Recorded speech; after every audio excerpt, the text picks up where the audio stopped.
नमस्कार, आप देख रहे हैं हिमाचल का महासंग्राम। मैं हूं आपके साथ संदीप तिवारी। हिमाचल प्रदेश में हो रहे विधानसभा चुनाव के लिए आज मतदान संपन्न हो गया है। यहां एक फेज में चुनाव हुआ है। सुबह 8 बजे वोटिंग शुरू हुई। लोगों ने शाम 5 बजे तक अपने मताधिकार का इस्तेमाल किया। 68 विधानसभा सीटों के लिए चुनाव हुआ। कल 412 उम्मीदवार मैदान में थे। चुनाव आयोग ने राज्य में 7,881 मतदान केंद्र बनाए थे। इसमें से 981 को संवेदनशील घोषित किया था। हिमाचल प्रदेश की जनता ने तय किया कि राज्य में अपनी सत्ता बचाकर बीजेपी इतिहास बनाएगी या फिर हर 5 साल में सरकार बदलने की पुरानी रीति जारी रहेगी। वहीं आपको बता दें कि हिमाचल का भविष्य आज फिर 5 साल के लिए ईवीएम में कैद हो गया है। जनता ने आज निर्धारित किया है कि आने वाले कल में उनका नेता और उनका अभिभावक कौन बनने वाला है। वहीं आपको बता दें कि अनुमान लगाया जा सकता है कि जनता के दिल में क्या है। वहीं आपको बता दें कि हिमाचल की जनता इस बार कुछ अहम मुद्दों के साथ मतदान किया है, जिसमें ओपीएस, महंगाई, शिक्षा, स्वास्थ्य, बागवानी समेत कुछ और अहम मुद्दे शामिल हैं। वहीं अगर हम जमीनी हकीकत की बात करें तो जनता का मिजाज समझना इतना सरल नहीं है। जनता अपने भविष्य को ध्यान में रखकर मतदान करती है। वहीं मौजूदा हालत में हिमाचल के 68 विधानसभा सीटों पर मतदान हुआ है। वहीं कुछ स्थान पर अभी भी मतदान जारी था। आज के दिन के लिए नेता 2 महीने पहले ही जनता के बीच में अपनी वाहवाही झोंकने के लिए पहुंचने लगे थे। बहरहाल 2 महीने बाद अब जनता फैसला ले रही है कि हिमाचल के लिए सोचने और समझने वाला नेता और पार्टी कौन है।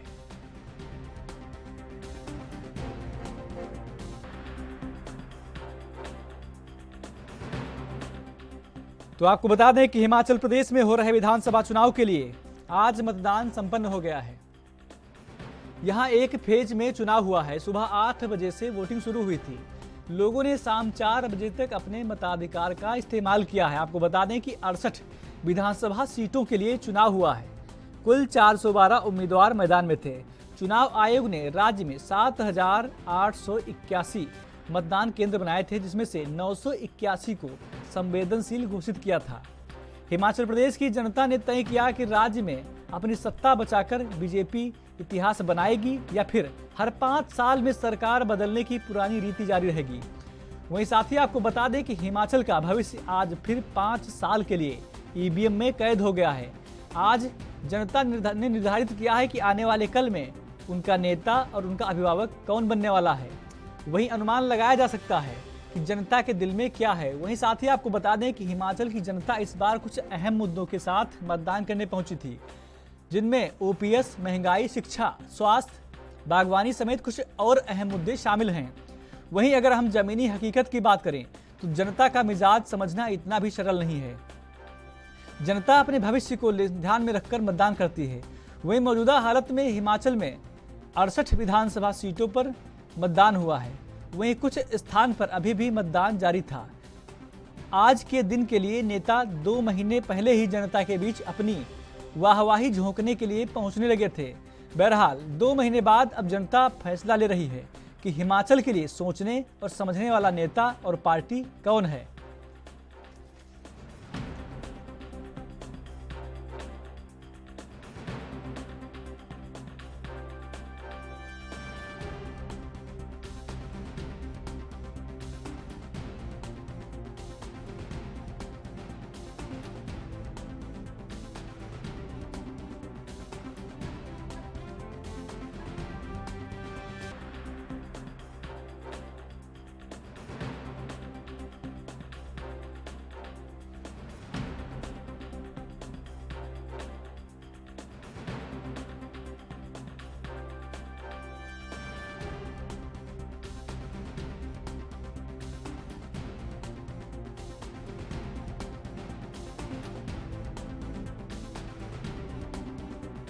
संवाददाता चंबा से काकू खोखर जुड़ गए हैं। काकू, चंबा में अभी तक कितने फीसदी तक मतदान हुआ है और जो वहां के जो उम्मीदवार थे उसमें सबसे ज्यादा कौन सी पार्टी के उम्मीदवारों में टक्कर ज्यादा दिखाई दे रही थी? जी बिल्कुल, चंबा में जो है मतदान हो गया है और यहाँ पर जो है चुनाव की बात करें तो यहाँ पर जो है 60% जो है मतदान हुआ है और भरमौर की बात करें तो यहाँ पर 64% जो है मतदान हुआ है। चंबा की बात करें तो चंबा में जो है 61, डलहौजी में 63 और भटियात में जो है 65, सबसे ज्यादा जो है भटियात में ही मतदान देखने को मिला है। काकू, आपसे समझने की कोशिश करेंगे, जिस प्रकार से हमेशा की तरह एक हिमाचल में रिवाज रहा है कि 5 साल बीजेपी और 5 साल कांग्रेस, लेकिन इस बार का जो चुनाव है, क्या आपको चुनाव त्रिकोणीय होता दिखाई दे रहा है? क्योंकि इस बार अपनी पूरी ताकत आम आदमी पार्टी भी झोंक रही थी। जी बिल्कुल, 5 साल के बाद जो है हिमाचल में हर बार जो है बदलाव हो रहा होता है, लेकिन इस बार जो है कहना काफी मुश्किल होगा। लेकिन रही आम आदमी पार्टी की बात है, जो आम आदमी पार्टी है हिमाचल प्रदेश में जो है इस तरह से जो रुझान है उनके कहीं भी दिखने नहीं दिखाई दिए। पूरे ही चुनाव जो प्रचार थे वहाँ आम आदमी पार्टी का जो प्रचार है वो देखने को नहीं मिला जिस तरीके से होना चाहिए था। टक्कर जो है कांग्रेस और भाजपा के बीच ही होने जा रही है। काकू, एक जानकारी और चाहेंगे, जिस प्रकार से सुबह मतदान शुरू हो गया था, लेकिन क्या कहीं किसी सेंटर या बूथ पे ईवीएम की खराबी को लेकर भी कोई खबर सामने आई थी?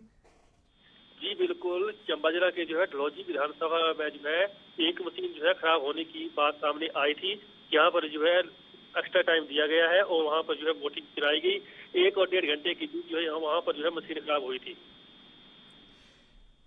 काकू, समझने की कोशिश करेंगे, जिस प्रकार से हिमाचल में चुनाव हो रहा था, तो इस बीच जनता के मूड को खगालने की आपने कोशिश की थी कि वह किन मुद्दों को लेकर या किस पार्टी को लेकर अपना जो रुख है, हालांकि जनता ऐसे बताएगी नहीं कि वोट किसको दे रहे हैं, लेकिन क्या आपने समझने की कोशिश की थी कि रुख किसकी तरफ था?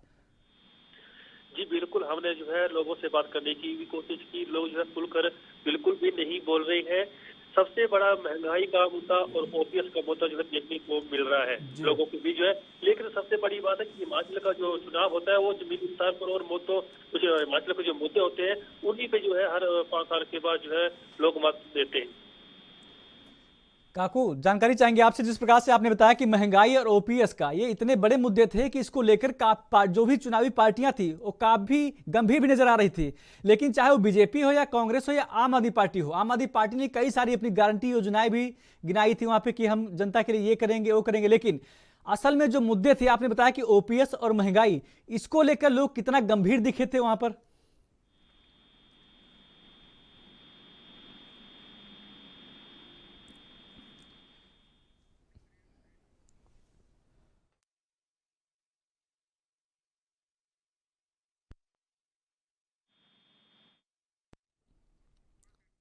आपको बता दें कि हिमाचल प्रदेश में विधानसभा चुनाव के लिए आज वोट डाले जा रहे थे। सुबह 8 बजे से वोटिंग शुरू हो गई, जो शाम 5 बजे तक चली। साथ ही आपको बता दें कि हिमाचल प्रदेश में इस बार ओपीएस, महंगाई, शिक्षा, स्वास्थ्य और बागवानी समेत ये अहम मुद्दे शामिल थे, जिसको लेकर जनता ने आज वोट किए हैं। अब देखने वाली बात होगी कि जब 8 तारीख को रिजल्ट आएगा तो किसकी किस्मत जागती है। हालांकि मुकाबला त्रिकोणीय होता दिख रहा है, क्योंकि इस बार चुनाव कुछ अलग तरीके से हो रहे थे। कांग्रेस और बीजेपी के साथ साथ आम आदमी पार्टी भी अपनी पूरी ताकत के साथ मैदान में उतरी थी। पंजाब के बाद अब देखना होगा क्या आम आदमी कितनी सीटें वहां पर हिमाचल प्रदेश में लाती है, या फिर कांग्रेस या बीजेपी को पीछे छोड़ देगी। जिस प्रकार से बीजेपी की सरकार थी अभी हिमाचल प्रदेश में, उसके बाद कांग्रेस ने कहा था कि हम अपनी पूर्ण बहुमत से फिर से सरकार बनाएंगे, और वहां का रिवाज भी रहा है कि एक बार बीजेपी एक बार कांग्रेस। लेकिन इस बार का जो मुकाबला है त्रिकोणीय हो गया है। तो क्या इस बार जनता आम आदमी पार्टी को मौका देगी? ये बहुत बड़ा सवाल है, और देखना होगा कि जो नतीजे आते हैं वह किसके पक्ष में जाते हैं।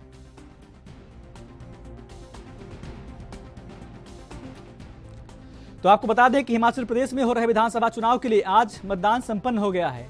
यहां एक फेज में चुनाव हुआ है। सुबह 8 बजे से वोटिंग शुरू हुई थी। लोगों ने शाम 5 बजे तक अपने अपने मताधिकार का प्रयोग किया।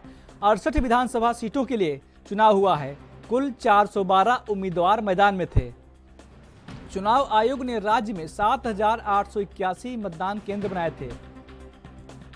इनमें से 981 को संवेदनशील घोषित किया था। राज्य में 7,881 मतदान केंद्र बनाए हैं।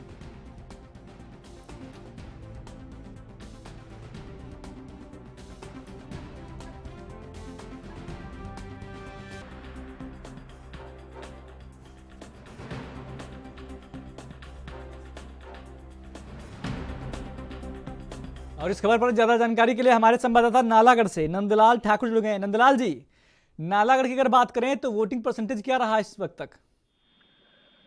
सर नालागढ़ की अगर बात की जाए तो नालागढ़ में दोपहर तक कोई अपने 40% के करीब वोट हुई थी। उसके बाद जो वोटिंग का प्रक्रिया थी वो धीमी गति से चली।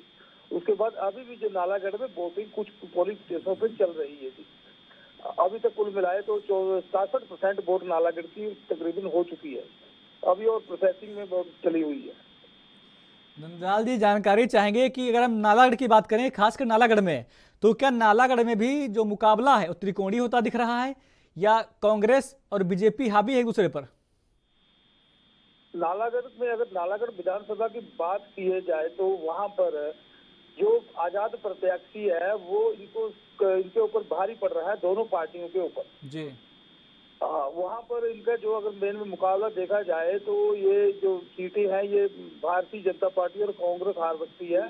कुल मिलाकर जो लोगों की प्रतिक्रिया है उसमें ये बताया जा रहा है कि केएल ठाकुर का मुकाबला सेकंड कांग्रेस पार्टी से है, ताकि बीजेपी को लोगों की प्रतिक्रिया के मुताबिक तीसरे नंबर पर लगाए रहे। नंदलाल, आपसे समझने की कोशिश करें, जिस प्रकार से चाहे महंगाई हो या बेरोजगारी तो पूरे देश का मुद्दा बन चुका है, लेकिन अगर हम नालागढ़ की बात करें तो नालागढ़ के वो कौन से मुद्दे हैं जिनको लेकर जनता ने वोट किया है और वो चाहती है कि नालागढ़ का जो दिक्कतें हैं, जो समस्याएं हैं, वो सही हो जाएं? अगर नालागढ़ के मुद्दों की बात की जाए तो नालागढ़ में जो ये मुद्दा चला, यहाँ ना महंगाई का मुद्दा चला, ना सरकार रिपीट का मुद्दा चला। यहाँ पर सिर्फ जो आजाद प्रत्याशी है भाजपा से पहले उम्मीदवार, पहले विधायक रह चुके थे, पिछली बार 1300 वोट के करीब से हार गए थे। उसके बाद 4.5-5 साल ये लोगों के बीच रहे, लोगों की समस्याएं सुनते रहे और लोगों के काम कराते रहे। एन वक्त में कांग्रेस का जो मौजूदा विधायक था उसको इन्होंने पार्टी में शामिल किया और उसको टिकट दिया भाजपा का, इसलिए लोगों में उसके प्रति सहमति की वोट ज्यादा पड़ी रही और लोगों ने इस दोनों पार्टियों से किनारा कर लिया। नंदलाल, अगर हम बात करें कि कुछ जो पार्टी के नेता थे, चाहे बीजेपी को या कांग्रेस के, वो बागी हो गए थे टिकट ना मिलने की वजह से, तो क्या उसका असर नालागढ़ में देखने को मिल रहा है? कांग्रेस या बीजेपी को इसका नुकसान उठाना पड़ेगा? जी जी बिल्कुल बिल्कुल। जो भाजपा के मंडलाधिकारी थे, तकरीबन 150 जो पदाधिकारी थे, उन्होंने भाजपा को अलविदा कहकर और आजाद उम्मीदवार का दामन थाम लिया था और उनके समर्थन में खुलेआम प्रचार प्रसार कर रहे थे। जबकि भाजपा के जो गिने चुने हुए कार्यकर्ता थे, मेन पदाधिकारी थे, वो ही उनके समर्थन में आए और भाजपा के जो समर्थन में चले गए थे वो राणा लखविंदर के समर्थक ज्यादा नजर आए और भाजपा कार्यकर्ता कम नजर आए। उनका खामियाजा नालागढ़ विधानसभा में भाजपा को भुगतना पड़ सकता है। नंदलाल जी, एक जानकारी और चाहेंगे, जिस प्रकार से वोटिंग के समय आपने गौर किया होगा कि चाहे वो आम आदमी पार्टी हो या कांग्रेस हो या बीजेपी हो, लेकिन जो जनता का मूड दिखा वो किस पार्टी की ओर जाता दिखा, आपने समझने की कोशिश की? जी बिल्कुल, हमने लोगों से बात भी की है, लोगों से समझने की कोशिश भी की है और कई पोलिंग बूथों पे हमने भी किया, मुआयना भी किया।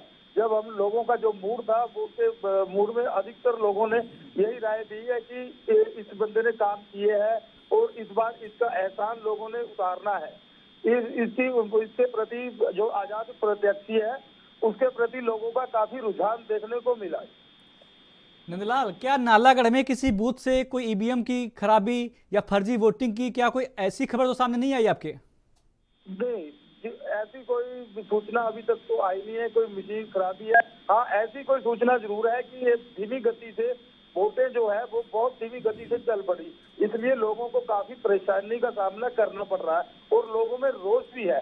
इसको लेकर जो आजाद प्रत्याशी है बाकी केएल ठाकुर है, उन्होंने एक रिटर्न में शिकायत डीसी को कर दी है, ऐसी सूचना है।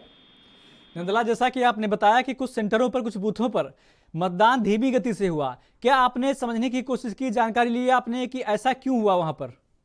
जी बिल्कुल, हमने जो वहां पर जो चुनाव अधिकारी थे उनसे बात की, हमने पर्सनली उनके पास गए या उनसे प्रतिक्रिया ली है, तो उनका कहना था कि ये जो टाइमिंग सेट है 1 मिनट पर एक वोट की टाइमिंग सेट कर रखी है, उससे ज्यादा हम कुछ नहीं कर सकते हैं।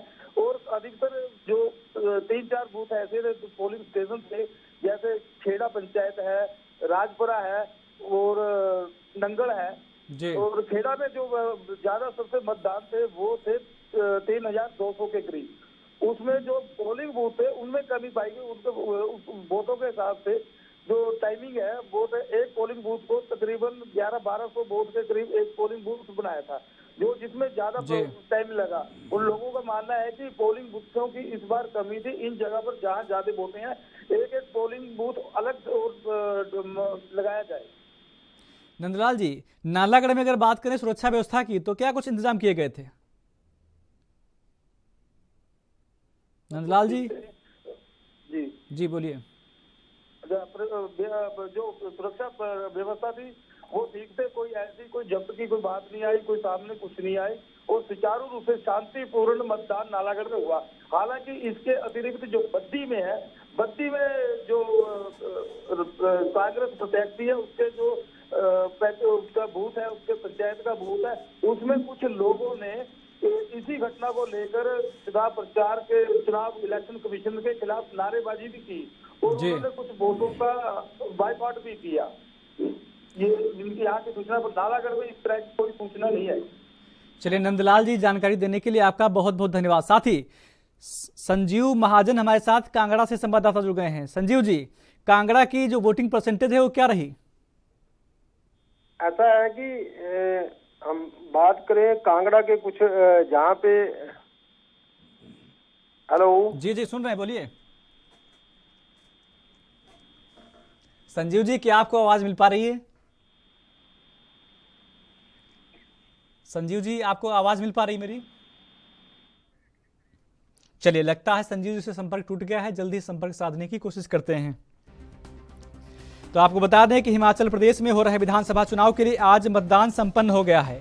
यहां एक फेज में चुनाव हुआ है। सुबह 8 बजे वोटिंग शुरू हुई थी। लोगों ने शाम 5 बजे तक अपने अपने मताधिकार का इस्तेमाल किया। आपको बता दें कि 68 विधानसभा सीटों के लिए चुनाव हुआ। कुल 412 उम्मीदवार मैदान में थे।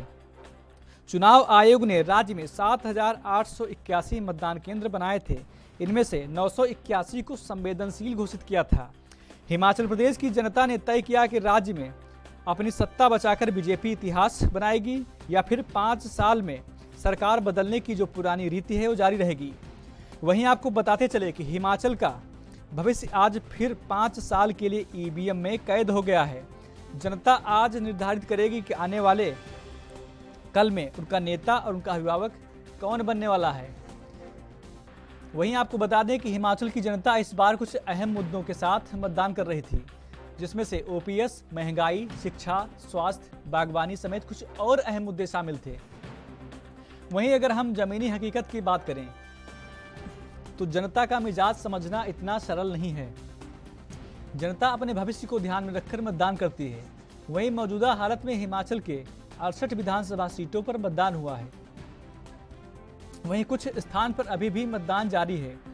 आज के दिन के लिए नेता 2 महीने पहले ही जनता के बीच में जाकर अपनी वाहवाही झोंकने लगे थे।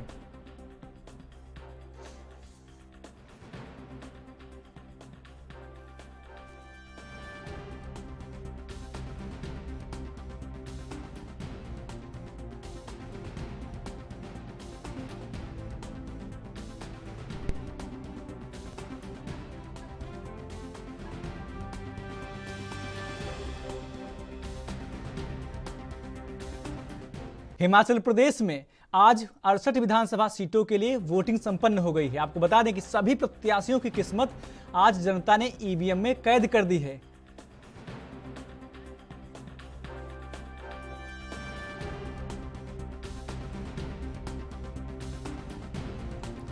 और इस खबर पर ज्यादा जानकारी के लिए हमारे संवाददाता धर्मशाला से संजय जुड़ गए हैं। संजय, धर्मशाला में वोटिंग परसेंटेज क्या रहा, स्थिति क्या रही वहां की?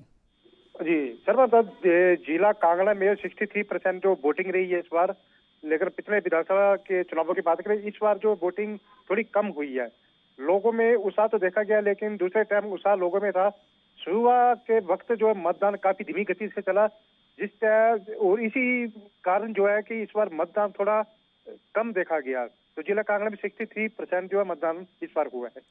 संजय, जैसा कि आपने बताया कि इस बार लोगों में उत्साह भी कम था और मतदान भी कम हुआ है, तो ऐसा क्या रहा वहां पर जो मतदान कम देखने को मिला, लोगों में उत्साह नहीं था? क्या जो प्रत्याशी थे वह लोगों के समझ में नहीं आ रहे थे, या क्या समस्याएं थी लोगों की जो दूर नहीं हो पा रही थी?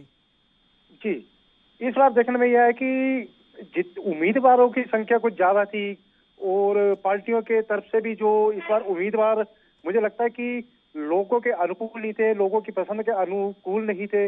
और दूसरे मुद्दे भी काफी हैं जो महंगाई को लेकर कुछ ऐसे कई मुद्दे जैसे लोगों के अपने आम मुद्दे, जरूरतमंद मुद्दे थे, उसको लेकर जो है लोगों में कुछ उत्साह नहीं देखा गया।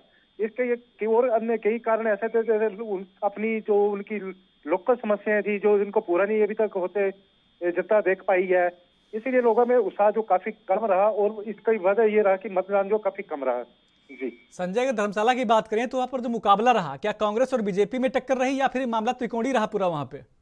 नहीं, यहाँ पे धर्मशाला की बात करें तो धर्मशाला में जो मुकाबला थोड़ा त्रिकोणीय देखा गया, लेकिन मुख्य मुकाबला जो कांग्रेस और भाजपा में देखा गया, एक जो भाजपा के टिकट मिलने से आजाद उम्मीदवार विपिन नहरी है, उन्होंने भी अपनी ताकत का पूरा प्रदर्शन किया और थोड़ा सा त्रिकोणीय मुकाबला था, लेकिन मुख्य मुकाबला जो कांग्रेस और भाजपा के बीच ही देखा गया। संजय, अगर देखा जाए जो बागी नेता हुए, चाहे वो बीजेपी के हों या कांग्रेस के हों, क्या बीजेपी और कांग्रेस दोनों पार्टियों को इसका खामियाजा कहीं ना कहीं भुगतना पड़ेगा या फिर इससे कोई फर्क नहीं पड़ेगा पार्टियों पर?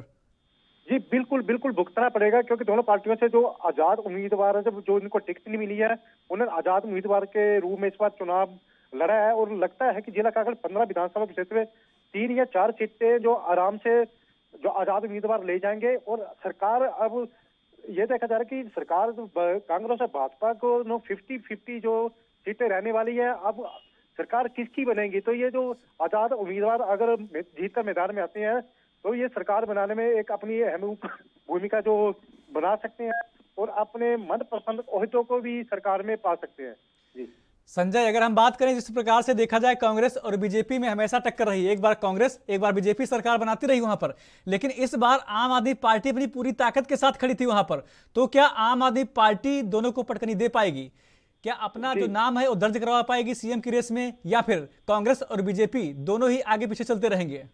जी मैं बता दूं कि पंजाब के विधानसभा चुनाव होने के बाद जैसे वहां पे आम आदमी पार्टी ने अपनी जीत सुनिश्चित की थी, उसके बाद शुरू में ही हिमाचल प्रदेश में आम आदमी पार्टी का एक रुतबा देखा गया और ये माना जा रहा था कि विधानसभा चुनावों में 3 दलों की जो टक्कर देखने को मिलेगी। लेकिन जैसे ही चुनाव सामने आए, आम आदमी पार्टी का वजूद धीरे धीरे खत्म होता गया और अब मुकाबला जो है सिर्फ कांग्रेस और भाजपा में देखा गया। आम आदमी पार्टी का मतलब विधानसभा में कुछ शून्य सा देखा गया। यहाँ पे ऐसा त्रिकोणीय मुकाबला नहीं सामने आया कि आम आदमी पार्टी भी अपना कोई वजूद इन विधानसभा चुनावों में खड़ा कर पाएगी। चलिए संजय अग्रवाल जी, जानकारी देने के लिए आपका बहुत बहुत धन्यवाद।